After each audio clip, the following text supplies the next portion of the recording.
तेती सागर मंथन पै केले, त्या माझी अवचित हलहल जे उठले, ते त्वा आनंदे प्राशन केले, नीलकंठ नाम प्रसिद्ध झाले।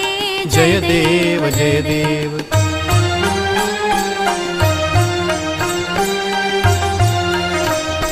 व्याघ्रांबर फणीवरधर सुंदर मदनारी, पंचानन मनमोहन मुनिजन सुखकारी, शतकोटीचे बीज वाचे उच्चारी, रघुकुल तिलक राम दासा अंतरी। जय देव जय देव जय देव जय देव। जय श्री शंकरा हो स्वामी शंकरा, आरती ओवाळू तुझ कर्पूर गौरा। जय देव जय देव।